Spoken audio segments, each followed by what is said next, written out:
Di video ini saya akan menyampaikan sebuah presentasi demi terlaksananya tugas yang diberikan oleh ibu dosen saya. Tanpa menunggu lama-lama, kita langsung saja mulai.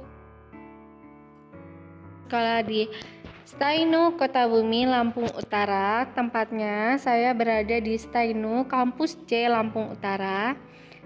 Dengan nama Diayu Anggraini, NIM 2003011015, jurusan PGMI atau Pendidikan Guru Madrasah Ibtidaiyah, dengan dosen pembimbing atau dosen yang memberi tugas yaitu Ibu Yati Priskasari, MPDI.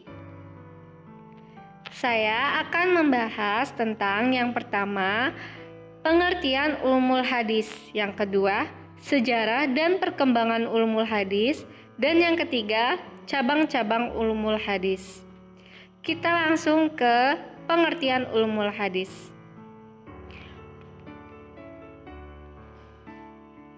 Ulumul hadis adalah istilah ilmu di dalam tradisi hadis.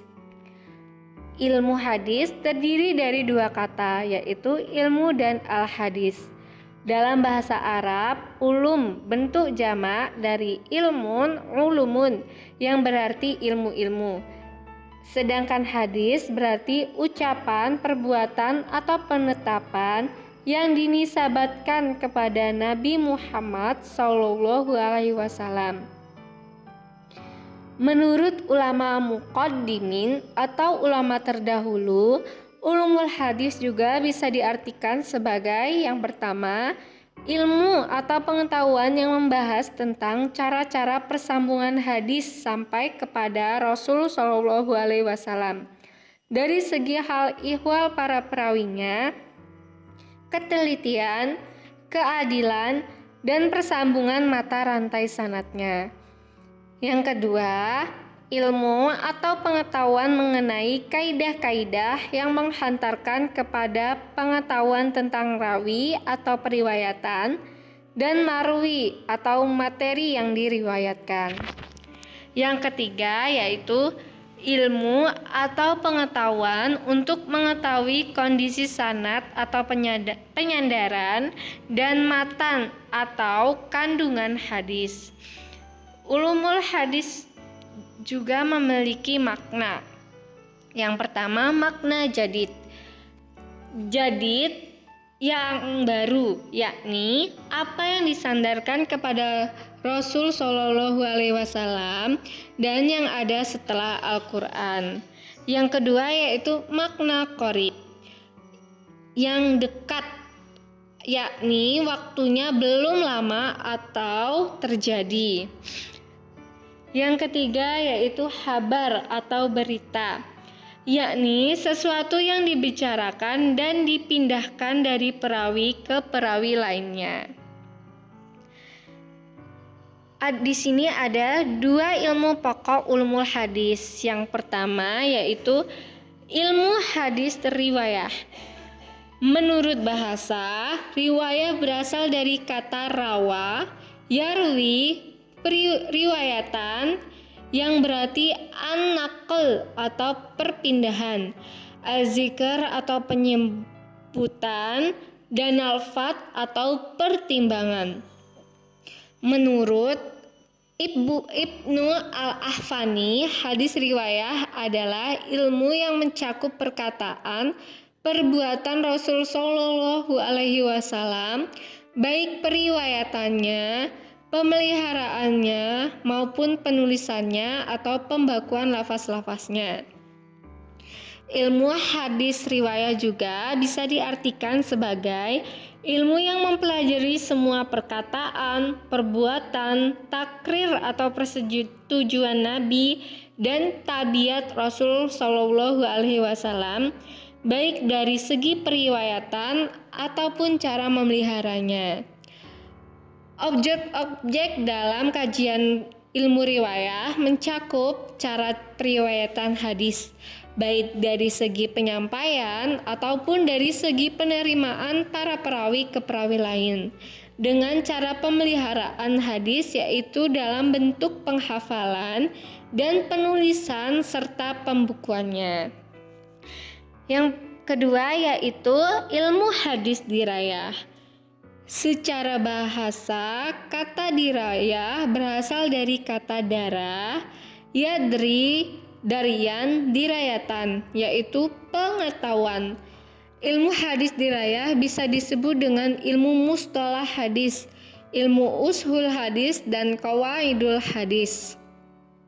Menurut Ibnu Al-Ahfani, ilmu hadis dirayah adalah ilmu yang mana kita dapat mengetahui hakikat atau sumber riwayat, syarat-syarat periwayatan, macam-macam periwayatan, dan hukum-hukumnya, keadaan para perawi, syarat-syarat perawi, jenis hadis, dan segala sesuatu yang berhubungan dengannya. Maka ilmu hadis dirayah juga bisa diartikan sebagai sekumpulan kaidah dan masalah untuk mengetahui keadaan perawi dan marwi.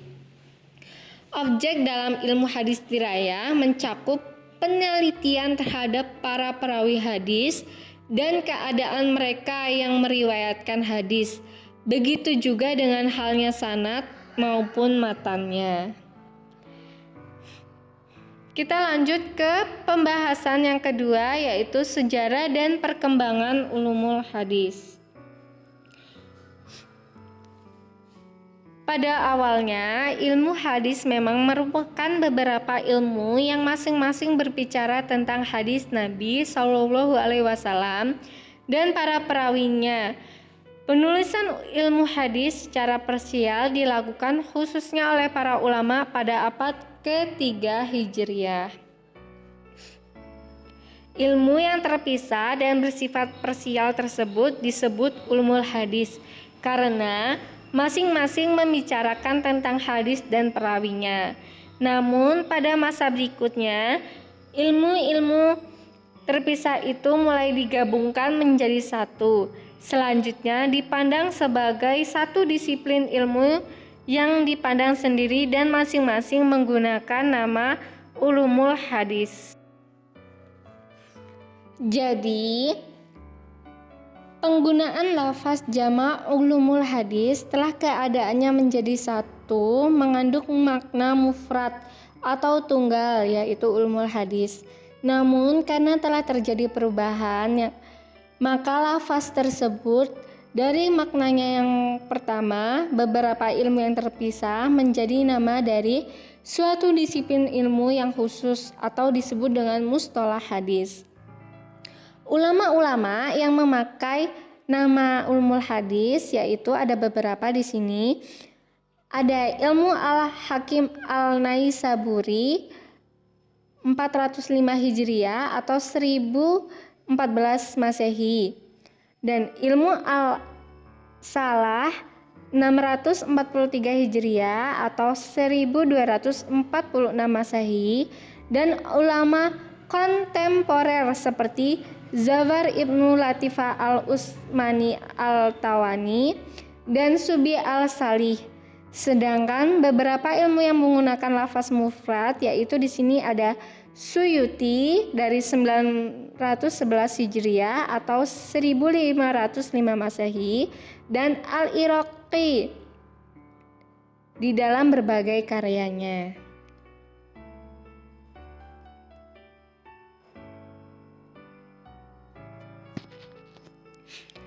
Pada dasarnya, ulumul hadis telah lahir sejak dimulainya periwayatan hadis di dalam Islam, terutama setelah Rasul wafat dikarenakan kekhawatiran hadis-hadis tersebut akan hilang dan lenyap. Para sahabat mulai giat melakukan pencatatan dan periwayatan hadis. Mereka telah memulai mempergunakan kaidah-kaidah dan metode-metode tertentu dalam menerima hadis, namun belum menulis kaidahnya. Rasul juga mendorong serta menganjurkan para sahabat yang mendengar atau menerima untuk menyampaikan atau meriwayatkan kepada yang tidak mendengar. Sikap dan aktivitas para sahabat terhadap hadis Nabi dan periwayatannya memiliki beberapa ketentuan umum yang diberlakukan dan dipatuhi. keadaan ketentuan umum yang diberlakukan dan dipatuhi oleh para sahabat Nabi, yaitu yang pertama ada penyelidikan periwayatan hadis atau taklil riwayat dan pembatasannya untuk hal-hal yang diperlukan saja. Yang kedua, ada ketelitian dalam periwayatan, baik ketika menerima atau menyampaikan riwayat. Yang ketiga, ada kritik terhadap matan hadis atau naqal riwayat. Yang keempat, ada ketelitian dan sikap-sikap hati-hati para sahabat, diikuti pula oleh para ulama hadis yang datang sesudah mereka.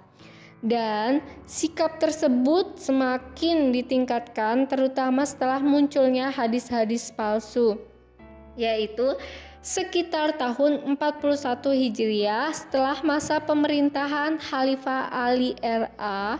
Semenjak saat itu mulailah dilakukan penelitian terhadap sanad hadis dengan mempraktekkan beberapa ilmu.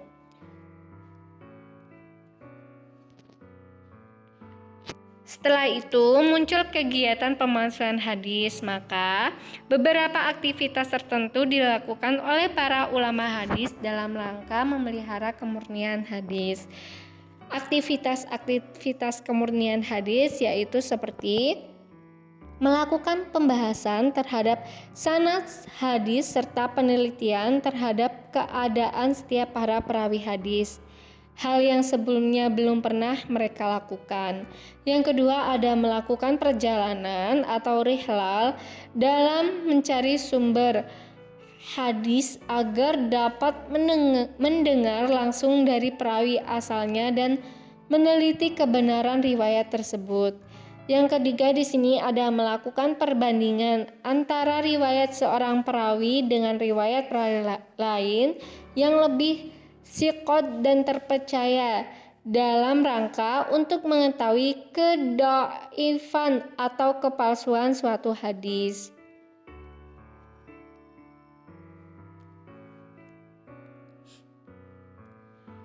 Hal itu dilakukan apabila ditemukan suatu hadis yang kandungan maknanya ganjil dan bertentangan dengan akal atau dengan ketentuan dasar agama secara umum.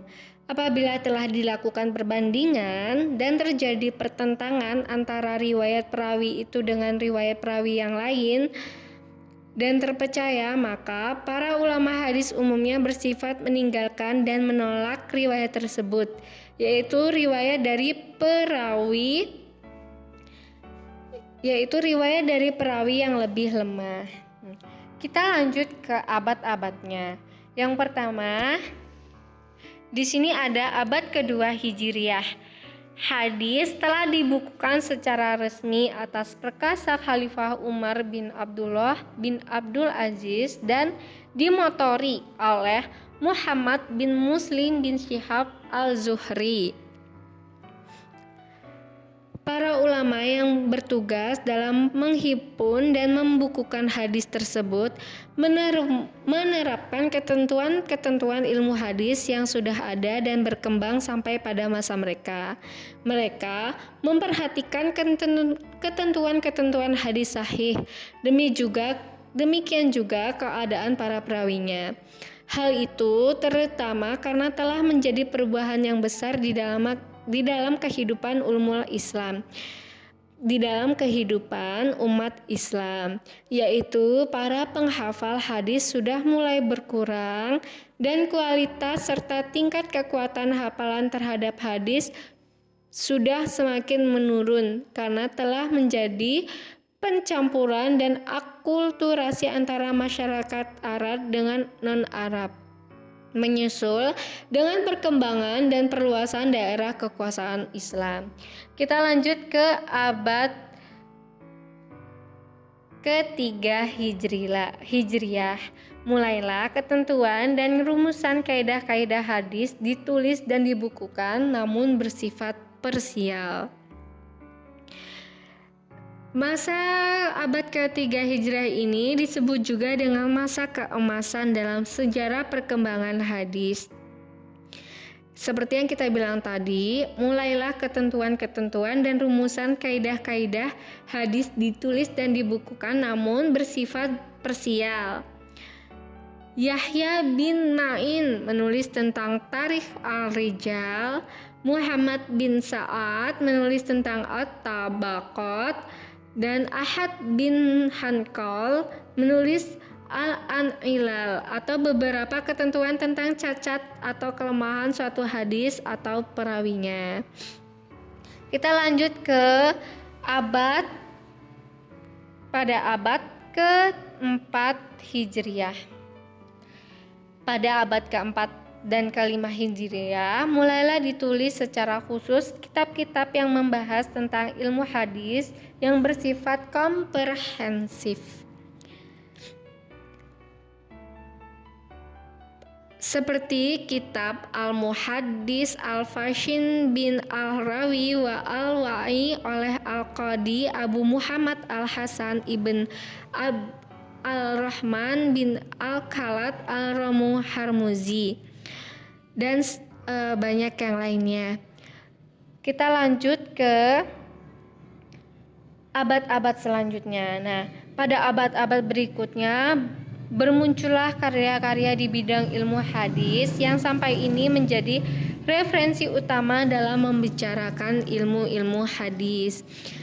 Di sini ada beberapa contoh, di antaranya ada Ulum al-Hadis oleh Abu Amr Usman ibn al-Rahman yang lebih dikenal dengan Ibn al-Salah. Tadrik al-Rawi fi Syarh Taqrib al-Narwawi oleh Jalal al-Din al-Rahman ibn al-Abu Bakar al-Syuthi. Ini pada 911 Hijriah atau 1505 Masehi. Kita lanjut ke pembahasan yang terakhir, yaitu cabang-cabang ulumul hadis. Ada beberapa cabang-cabang ulumul hadis, di antaranya yang pertama, ilmu rijal al-hadis. Ilmu rijal al-hadis yaitu ilmu yang membahas para perawi hadis, baik dari sahabat, dari tabi'in, maupun dari angkatan-angkatan sesudahnya.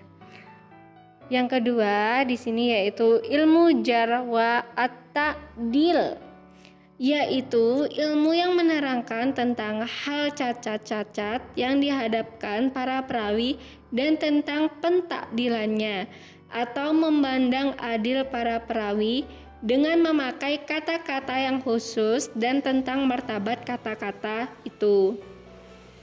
Yang ketiga di sini ada ilmu fan al-mubamat, yaitu ilmu untuk mengetahui nama orang-orang yang tidak disebut di dalam matan atau di dalam sanadnya. Yang keempat ada ilmu tashif wa at-tahrif, yang artinya ilmu yang menerangkan hadis-hadis yang sudah diubah titiknya, yang dinamai dengan mushaf, dan bentuknya yang dinamai dengan muharraf. Yang kelima yaitu ilmu ilal al-hadis. Ilmu ilal al-hadis adalah ilmu yang menerangkan sebab-sebab yang tersembunyi tidak nyata yang dapat merusak hadis. Yang keenam ada ilmu gharib al-hadis. Ilmu gharib al-hadis ini ilmu yang menerangkan makna kalimat-kalimat yang terdapat dalam matan hadis yang sukar diketahui maknanya dan yang kurang terpakai oleh umum. Selanjutnya yang ketujuh yaitu ilmu nasik wa al-mansuk, yaitu ilmu yang menerangkan hadis-hadis yang sudah dimansuhkan dan yang menasihkannya. Yang kedelapan yaitu di sini ada ilmu asbab wurud al-hadis. Ilmu asbab wurud al-hadis yaitu ilmu yang menerangkan sebab-sebab Nabi menuturkan sabdanya dan masa-masanya Nabi menuturkan itu. Yang kesembilan di sini ada ilmu talfik al-hadis, yaitu ilmu yang membahas tentang cara mengumpulkan antara hadis yang berlawanan zahirnya. Dan yang terakhir di sini ada ilmu mustalah ahli hadis. Ilmu mustalah ahli hadis yaitu ilmu yang menerangkan pengertian-pengertian atau istilah yang dipakai oleh ahli-ahli hadis. Saya mengutip dari beberapa sumber. Daftar pustakanya di sini ada sumber dari Intisari Samudra, Ilmu Pengetahuan Ulumul Hadis dan cabang-cabangnya, atau dengan website samudra99 ilmu.blogspot.com. Bisa dilihat nanti untuk lebih jelasnya. Ada lagi dari sumber dari Melukis Senja, Pengertian Sejarah dan Cabang Ulumul Hadis, dengan website abdularif16.blogspot.com. Sumber lagi dari Pengertian Ulumul Hadis, Sejarah Perkembangannya. Ini nama websitenya yaitu Maidulinimah dengan alamat website https://maidaulinimah.wordpress.com. Yang terakhir saya ambil dari sumber Ulum Hadis Wikipedia dengan alamat website yaitu https://idwikipedia.org. Boleh dilihat untuk lebih jelasnya. Demikian presentasi dari saya ucapkan terima kasih. Itulah tadi beberapa pembahasan yang saya sampaikan. Mohon maaf apabila ada kesalahan dan kurang berkenan di hati. Saya menyadari bahwa terdapat kekurangan dalam penjelasan ini. Untuk itu saya membutuhkan kritik dan saran yang membangun. Semoga dapat memberi manfaat ilmunya bagi saya sendiri dan bagi para pendengar. Terima kasih kepada pihak yang mendukung demi lancarnya video ini. Terima kasih juga untuk semua teman-teman dan semua pihak yang telah melihat video ini. Dan terima kasih kepada Ibu dosen karena saya dapat mendapatkan ilmu yang baru demi tugas ini. Akhir kata, wassalamualaikum warahmatullahi wabarakatuh.